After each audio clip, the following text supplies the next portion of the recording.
रामो राजमनिः सदा विजयते रामं रमेशं भजे रामेणाभिहिता निशाचरचमूः रामाय तस्मै नमः रामान्नास्ति परायणं परतरं रामस्य दासोऽस्म्यहम् रामे चित्तलयः सदा भवतु मे भो राम मामुद्धर नारायणं नमस्कृत्य नरं चैव नरोत्तमं देवीं सरस्वतीं व्यासं ततो जयमुदीरयेत् वसुदेवसुतं देवं कंसचाणूरमर्दनं देवकी परमानन्दं कृष्णं वन्दे जगद्गुरुम्।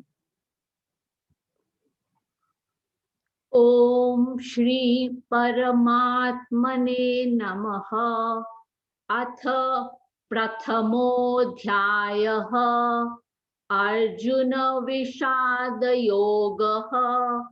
धृतराष्ट्र उवाच धर्मक्षेत्रे कुरुक्षेत्रे समवेतायुयुत्सवः मामकाः पाण्डवाश्चैव किम कुर्वत सञ्जय। मामकाः पाण्डवाश्चैव मामकाः पाण्डवाश्चैव किम कुर्वत सञ्जय। सञ्जय उवाच दृष्ट्वा तु पाण्डवानीकं व्यूढं दुर्योधनस्तदा आचार्यमुपसंगम्य राजा वचनमब्रवीत्।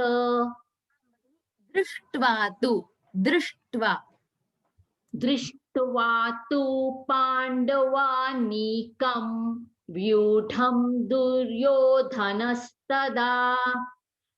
आचार्यमुपसंगम्य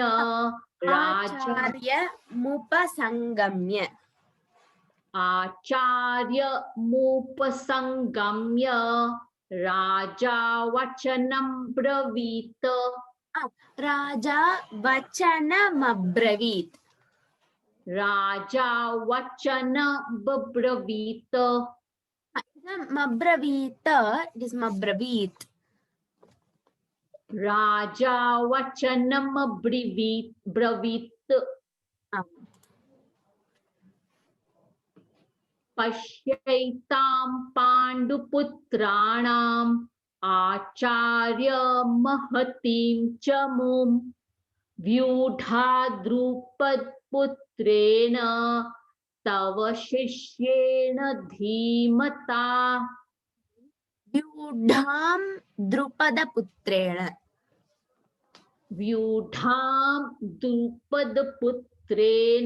द्रुपदपुत्रेण तव शिष्येन धीमता। अत्र शूरा महेश्वासः भीमार्जुनसमायुधि युयुधानो विराटश्च द्रुपदश्च महारथः। भगिनि अत्र शूरा महेश्वासाः। अत्र शूरा महेश्वासाः भीमार्जुनसमायुधि युयुधानो विराटश्च द्रुपदश्च महारथः। धृष्टकेतुश्चेकितानः काशीराजश्च वीर्यवान् पुरुजित् कुन्तिभोजश्च शैब्यश्च नरपुङ्गवः युद्धामन्युश्च विक्रान्तः उत्तमौजश्च वीर्यवान् सौभद्रो द्रौपदेयाश्च सर्व एव महारथाः। भगिनि उत्तमौजाश्च ओके युद्धामन्युश्च विक्रान्तः उत्तमौजश्च It is Uttamaujaschcha. उत्तमौजाश्च वीर्यवान् अस्माकं तु विशिष्टाये तानि बोध द्विजोत्तम नायका मम सैन्यस्य संज्ञार्थं तान् ब्रवीमि ते भवान् भीष्मश्च कर्णश्च कृपश्च समितिञ्जयः अश्वत्थामा विकर्णश्च सौन्दत्तिस्तथैव च Saumadattistatthaiva cha. सौन्दत्तितस्थैव च अन्ये च बहवः शूरा मदर्थे त्यक्तजीविताः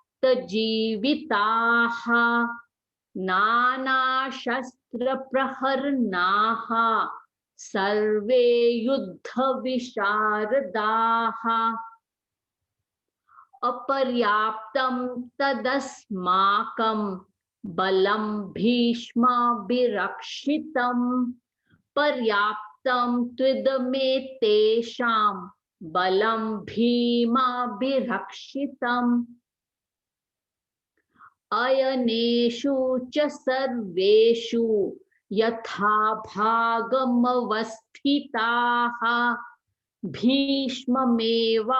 भीष्ममेवाभिरक्षन्तु भवन्तः सर्व एव हि तस्य सजनयन् हर्षं कुरु वृद्धः पितामहः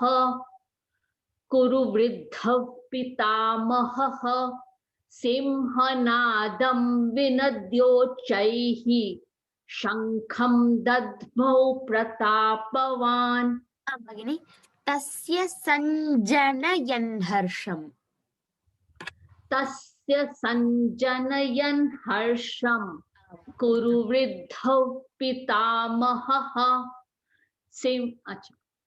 तथ शङ्खाश्च भैर्यश्च पर्वानक गोमुखाः सहसैवाभ्यहन्यन्त सशब्दस्तुमुलोऽभवत्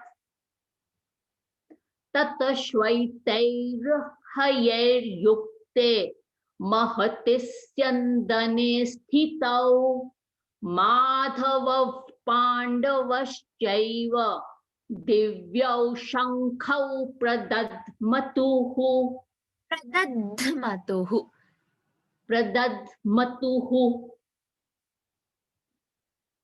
पाञ्चजन्यं ऋषिकेशः देवदत्तं ऋषिकेशः पाञ्चजन्यं ऋषिकेशः देवदत्तं धनञ्जयः पौण्ड्रं दद्मौ महाशङ्खं भीमकर्मावृकोदरः अनन्तविजयं राजा कुन्तीपुत्रो युधिष्ठिरः नकुलः सहदेवश्च सुघोषमणिपुष्पकौ काश्यश्च परमेश्वासः शिखण्डी च महारथः धृष्टद्युम्नो विराटश्च सात्यकिश्चापराजितः द्रुपदो द्रौपदेयाश्च सर्वश्वपृथ्वीपते सौभद्रश्च महाबाहुः शङ्खान् दद्मुः पृथक् पृथक् पृथक् पृथक् पृथक्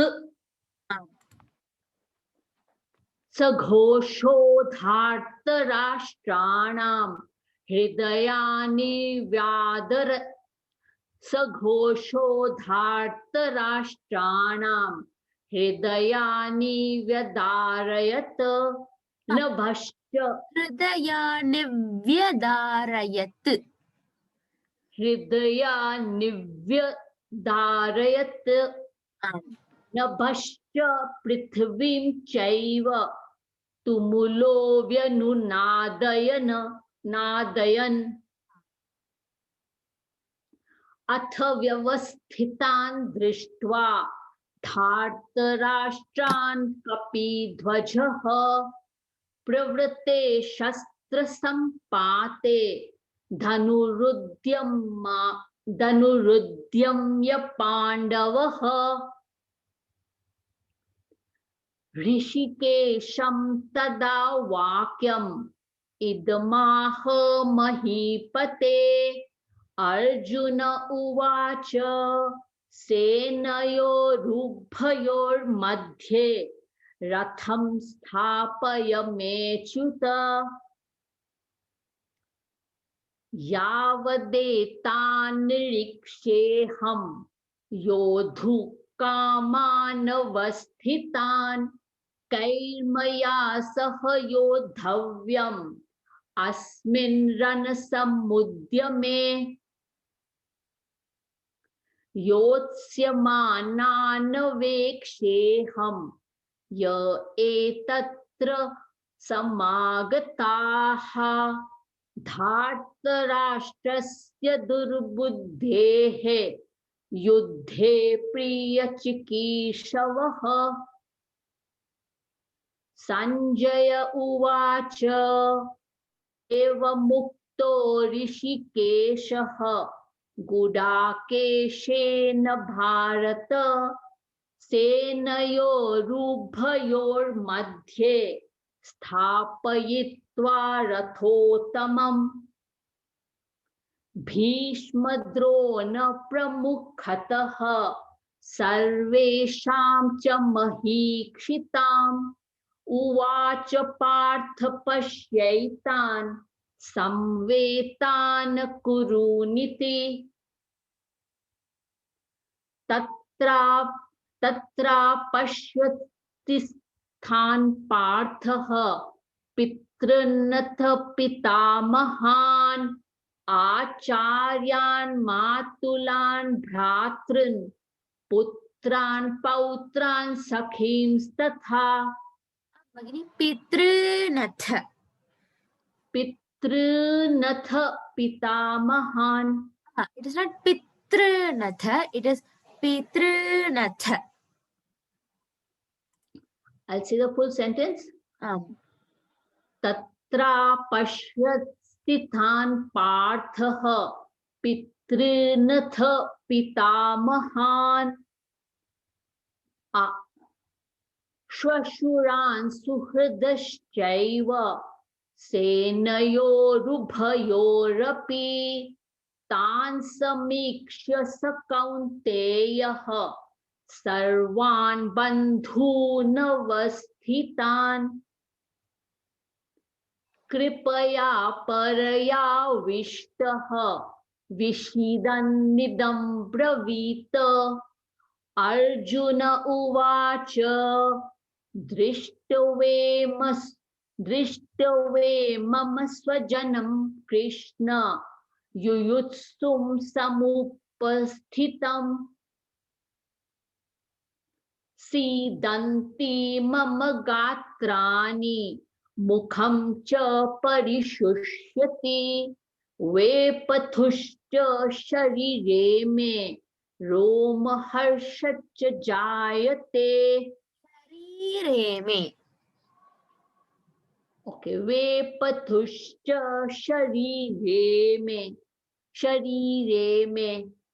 रोमहर्षश्च जायते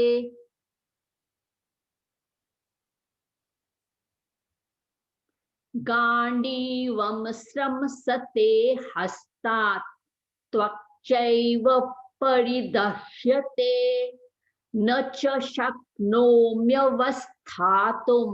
भ्रमतीव च मे मनः निमित्तानि च पश्यामि विपरीतानि केशव न च श्रेयोनुपश्यामि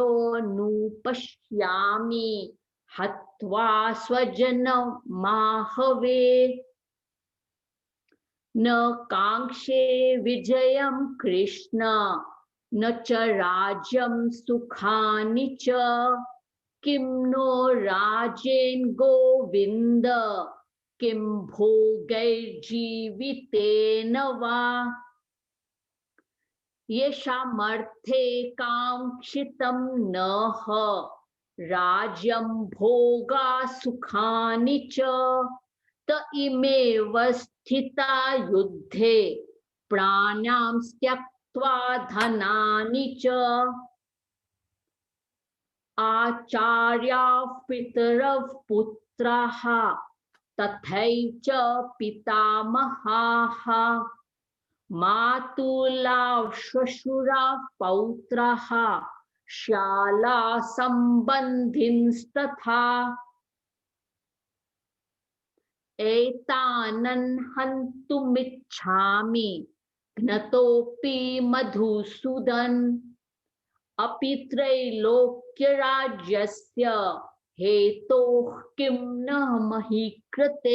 महीकृते निहत्य धार्तराष्ट्रान्नः का प्रीतिः स्यात् जनार्दन पापमेवाश्रयेदस्मान् हत्वैतानाततायिनः पापमेवाश्रयेदस्मान् पापमेवाश्रयेदस्मान् हत्वैतानाततायिनः तस्मान्नार्हा वयं हन्तुं धार्तराष्ट्रान् स्वबान्धवान् स्वजनं हि कथं हत्वा सुखिनः स्याम माधव यद्यप्येते न पश्यन्ति लोभोपहत चेतसः कुलक्षयकृतं दोषं मित्रद्रोहे च पातकम् कथं न ज्ञेयमस्माभिः पापादस्मान् निवर्तितुं कुलक्षयकृतं दोषं प्रपश्यद्भिर्जनार्दन कुलक्षय प्रणश्यन्ति कुलधर्माः सनातनाः धर्मे नष्टे कुलं कृत्स्नम् अधर्मोऽभिभवत्युत संकरो नरकायैव कुलघ्नानां संकरो नरकायैव कुलघ्नानां कुलस्य च पतन्ति पितरो ह्येषां लुप्तपिण्डोदकक्रियाः दोषैरेतैकुलघ्नानां वर्णसंकरकारकैः उत्साद्यन्ते जातिधर्माः कुलधर्माश्च शाश्वताः उत्सन्कुलधर्माणां मनुष्याणां जनार्दन नरके नियतं वासः भवतीत्यनुशुश्रुम अहो बत महत् पापं कर्तुं व्यवसिता वयं यद्राजसुखलोभेन हन्तुं स्वजनं मुद्यताः यदि मां प्रतीकारम् अशस्त्रं शस्त्रपाणयः धार्तराष्ट्रारणे हन्युः तन्मे क्षेमतरं भवेत्। संजय उवाच एवमुक्त्वा अर्जुन संख्ये रथोपस्थ उपाविशत विसर्ज्य सशरं चापं शोक संविघ्न मानसः। ओम तत्सदिति श्रीमद्भगवद्गीतासु उपनिषत्सु ब्रह्म विद्यायां योगशास्त्रे श्री कृष्णार्जुन संवादे अर्जुन विषाद योगो नाम प्रथमोऽध्यायः। Very nice recitation, Bhagini. Just some points has to be noted. But it was really nice. Mahapranas were good, but at some places there were missed out, but it's okay, no problem.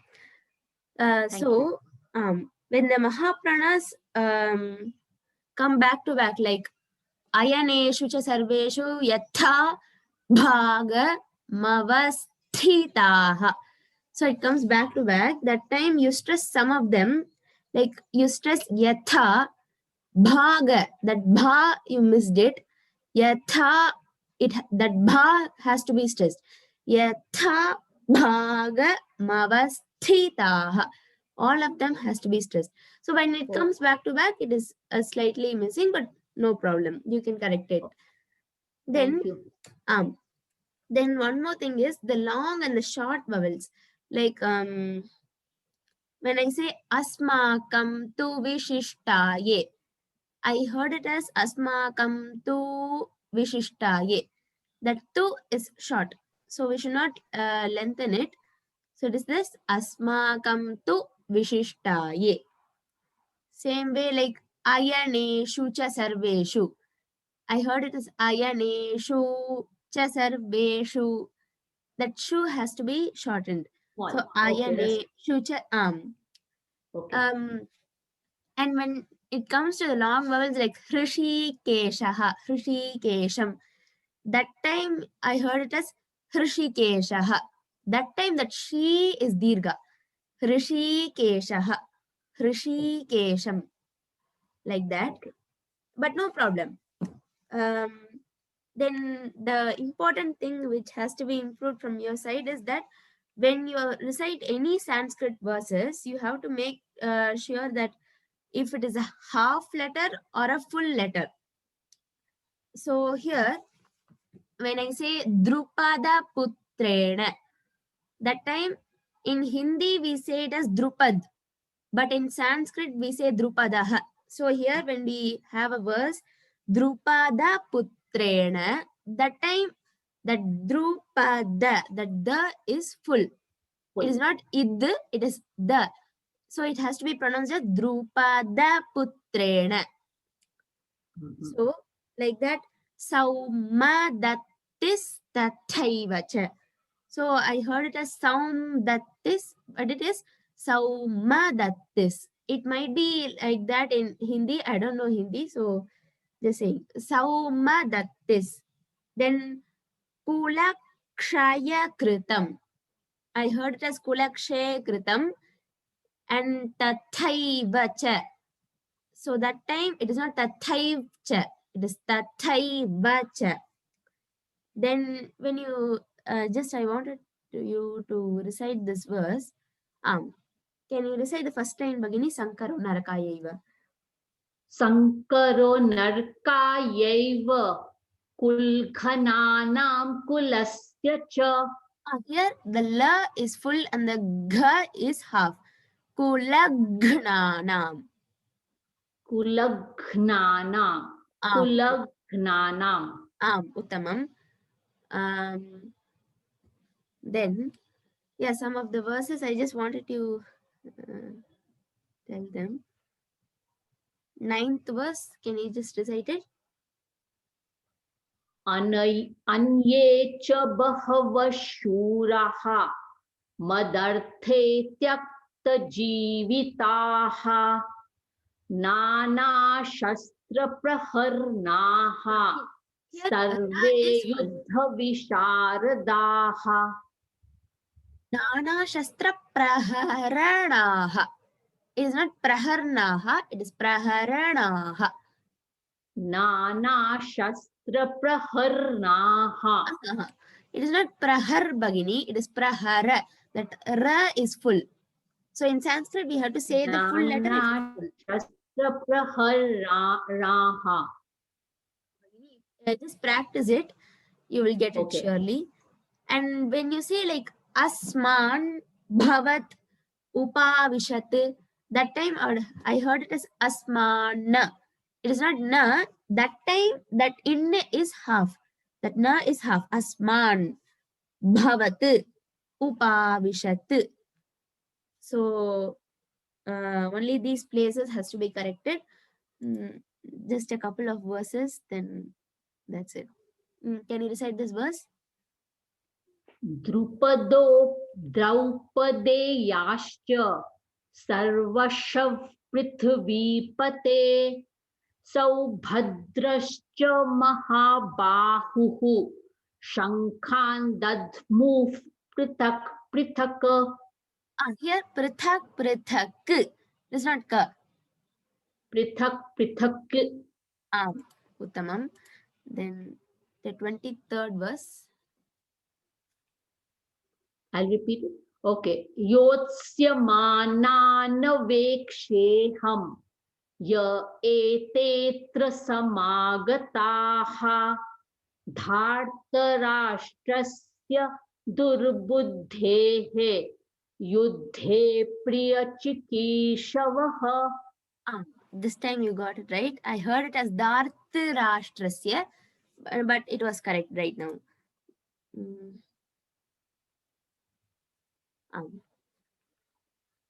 Repeat it. Okay. Gandivam sramasate hastat. Sramsate. Gandivam sramsate hastat. Gandivam sramasate hastat. Tvakjaiva paridahyate. Here sramsate, there is only im. It is not ma, it is just im. Sramsate. Gandivam sramsate hastat. Second line. Tvakjaiva paridahyate. Nacha shaknomyavasthatum. Brahmati vacha me manaha. Here it is not brahmati, brahmativa, it is brahmativa. Brahmativa cha me manaha. Nimittani. Nimittani cha pashyami. Vipritani keshava. Na cha shreyo nupashyami. Hatva swajana mahave. In the first line, nimittani. That ni is hrasvam. Nimittani cha pashyami. And here, viparitani. It is not viparitani. It is viparitani keshava. Try it again. Okay.